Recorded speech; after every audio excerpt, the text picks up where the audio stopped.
The families of Dom and Davia, I'm so deeply sorry. I hope one day you can see I would never let this happen or do it on purpose.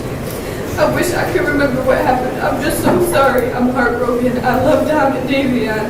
We were all friends and Dom was my soulmate. I wish I could take all your pain away. And I'm so sorry. And to my family, thank you for the support and all the love you guys give. Thank you for fighting with me. I love you all so much. I'm done. Thank you. Thank you. This is Mackenzie Shirilla. She's 19. She caused a horrific car crash that killed 2 people, both just as young as she is. It happened in the early morning of July 31, 2022, in a small town called Strongsville, Ohio. Mackenzie was driving her Toyota Camry with her 20-year-old boyfriend and a 19-year-old friend in the car. They passed through this intersection, and then she sped up to 100 miles per hour and slammed into a building.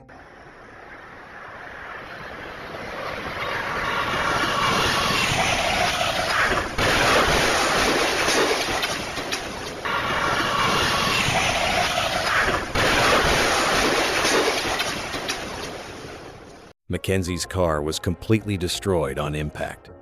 45 minutes passed before someone driving by saw the wreck and called 911.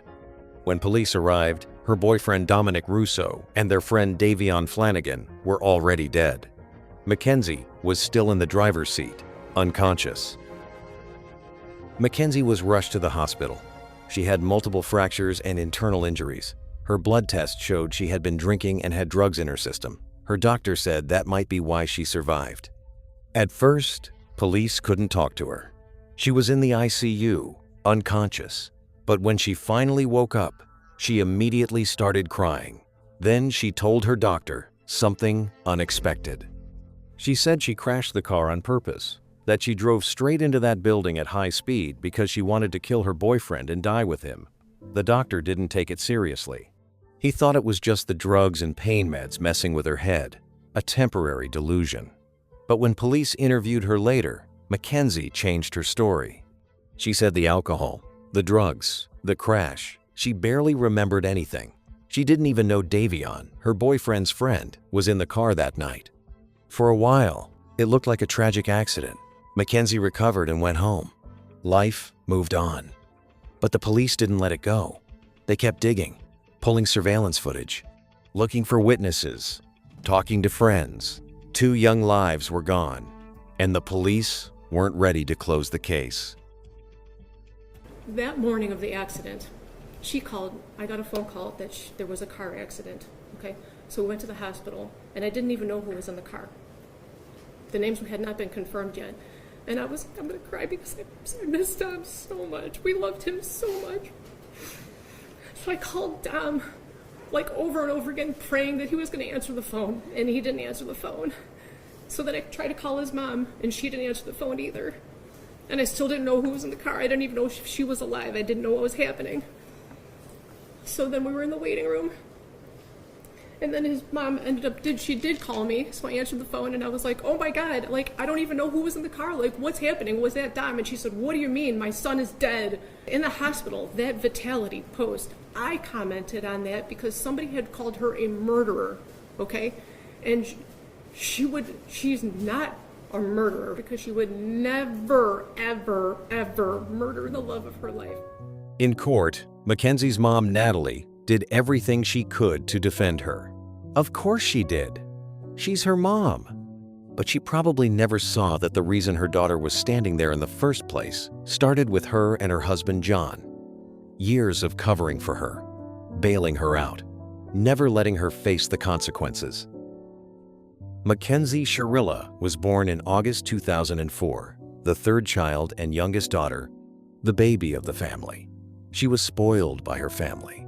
Her friends described her as moody, demanding, and selfish from a young age. But no matter how many mistakes she made, her family always forgave her and let it slide. As she got older, her flaws started to show more, and her temper got worse. She got into fights at school. By high school, she was drinking heavily and using drugs. She was also big on social media, always posting flashy photos and videos. In one of her posts, she even wrote this: I'm not even cool. I'm just one of those girls that can do a lot of drugs and not die. Of course, after the crash, Mackenzie deleted all her social media. But some people still think she posted that after the accident. Mackenzie survived, but her boyfriend Dominic Russo and their friend Davian Flanagan weren't so lucky. It was such a tragic and unfair loss. Dominic Russo was born in 2001, the fourth of 7 kids. He did really well in school and was athletic. He always stands out and draws attention wherever he goes. He was studying performing arts and dreamed of becoming a famous music producer. Dominic wrote his own songs and even ran his own business. He bought himself a car and rented a nice apartment. He met Mackenzie at a high school graduation party in 2021, and they quickly fell in love. Mackenzie's parents were happy with her choice and often invited Dominic to family events. They had even started planning a wedding for when Mackenzie turned 18. But then, things started falling apart. Mackenzie's temper got worse. The fights, the mood swings. Dominic didn't know how to handle it. Eventually, he told Mackenzie he needed a break. That set her off even more. She threatened him, saying she would kill him if he left, and also threatened to burn down his apartment and car. She started knocking on his door every day, shouting insults and threats through the window, and even harassing him with calls from different numbers. Key my car. Tell me to break I the will door. key your car if you do not let me in the house. You're gonna key my car if I don't. If you don't let me in the house, yes. She threatened his property. She threatened to break into his house. Correct. Did Dominic threaten the defendant? No. How would you describe Dominic's tone on these videos? Very calm, How would you describe the defendant's tone on these videos? irate, and angry. She even told a friend she was going to put Dominic in the car and drive them both off a cliff. He was terrified and had no idea what to do. Patient stated she, open quote, wanted to die, close quote, and that it was her fault for killing her boyfriend. You just said and read that Mackenzie said it was her fault, correct? I did read those words. And whatever those words were, you weren't there to hear them. That is correct. When Dominic started keeping his distance, Mackenzie, frustrated that her clinginess wasn't working, she began to hate the way things were between them. By then, a seed of hatred had already taken root, and she was determined to make her threats real. Mackenzie suddenly switched tactics. She started acting sweet and even asked Dominic for help choosing a college. She worried about exams and told him she wanted to move to New York together to follow their dreams. Dominic was clearly touched, and they got back together. But what he didn't realize was that it was all part of her plan for revenge. Meanwhile, another victim, Davian Flanagan, had no way of knowing his life would soon come to an end. He came from a difficult family background. After both of his parents lost custody due to drug abuse, he was taken in by foster parents, where he was able to grow up in a more stable environment. Davian had hoped to become a professional barber. However, on that day, he got into Mackenzie's car, a decision that would ultimately lead to the final moments of his life. On July 31, 2022, Mackenzie and Dominic attended a friend's party. At the gathering, they drank alcohol and used illegal drugs. They left the party shortly after 5 a.m. Dominic got into Mackenzie's car, not knowing it would be his last ride. Just before they left, Dominic's friend Davian suddenly appeared and asked for a ride. Mackenzie initially refused, saying she and Dominic had other plans. But Dominic insisted that Davian was a friend and urged that he be allowed to join them. Mackenzie did not continue to refuse, and Davian ultimately became an additional victim of the fatal trip.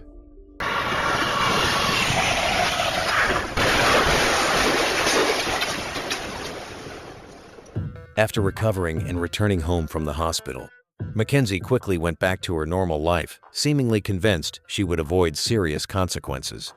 She became active on social media again. In September 2022, about 2 months after the crash, Mackenzie attended a concert by her favorite band. Even though the bone in her injured leg had not fully healed, she appeared at the venue in a wheelchair, wearing heavy makeup. By October of that year, once she was able to stand again, she immediately took part in Halloween activities. Dressed in an eye-catching costume, she behaved as if nothing had happened. She also posted her day-to-day life online, seemingly trying to show everyone that the old Mackenzie was back. On November 4th, 2022, just 5 days after Mackenzie attended the Halloween event, police suddenly arrived at her home and took her into custody. She was charged with 17 crimes, including 2 counts of aggravated murder and 1 count of drug trafficking. Over the past few months, investigators looked into the case in detail. Security footage from a business near the crash showed that before she suddenly sped up, Mackenzie had been driving normally and legally. From this, authorities concluded she wasn't drunk or high like she had claimed. Police also checked traffic footage from the days before the crash and found that Mackenzie had driven the same route alone several times, even though it wasn't a road she usually took.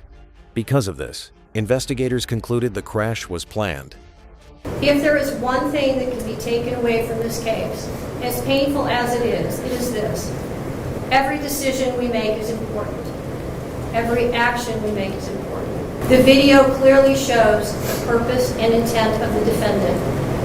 She chose a course of death and destruction that day. Exhibit 802 crystallizes the deadly decision-making of the defendant. She morphs from a responsible driver to literal hell on wheels as she makes her way down the street. Mackenzie alone made the decision to drive the car, to drive an obscure route, a route she visited a few days before, and a route not routinely taken by her. Whether or not she intended to also kill herself is a matter of speculation that have no relevance to the weighing of the evidence in this case. The totality of the evidence clearly demonstrates that Mackenzie Shirilla acted purposely and intentionally in the early morning hours of July 31st, 2022, and her purpose was to kill Dominic Russo and Deacon Flanagan. Hell on wheels. This was how the judge described the case. And the devil in that hell was Mackenzie herself. It's worth noting that Mackenzie was born on August 2, 2004, and the incident occurred on July 31, 2022, just 3 days before her 18th birthday. Because she was still a minor, police did not immediately arrest her. They waited until there was enough evidence to proceed with the trial. Prosecutors also concluded that Mackenzie had deliberately chosen this day, just before turning 18, to carry out her plan. She chose the day. Specifically, she chose a day just before her 18th birthday. She chose to drive the car, the time to drive the car. She chose an obscure, previously scouted route through an industrial parkway. She chose the target to hit and the victims. She chose the means and the method to follow through. And she planned and purposefully executed the events of July 31st, 2022. I have to weigh the punishment. There's a very good likelihood, Mackenzie, that you will spend the rest of your life in prison. That won't be up to me. That will be up to the parole board, and that will be up to you to a great extent. I understand that the pain in this room wants me to impose the harshest sentence, but I don't believe that would be the appropriate sentence, because I do believe that Mackenzie will not be out in 15 years. On August 21, 2023, the court handed down its final verdict for Mackenzie. The prosecution found her guilty of premeditated double murder, and she was sentenced to 2 life terms. However, because she was under 18 at the time of the crime, she may be eligible for parole after serving 15 years. So she's sentenced on count 2, the murder of Davion Flanagan, 15 years to life. She's sentenced on count 1, the murder of Dominic Russo, 15 years to life, to be served concurrent to each other with credit for time served. I'll waive fines, fees, and costs, and your appellate counsel will be assigned. Are there any questions from the state? No, Your Honor, thank you. Any questions? No, Your Honor. All right, thank you. Although this outcome cannot bring comfort to the families of Dominic and Davion, at least the law did not allow a sweet girl with a dark side to escape justice. Mackenzie may be eligible for parole at the age of 33, But these 15 years will undoubtedly be some of the most significant years of her life. The girl who cried in court will spend those 15 years reflecting deeply on her crimes.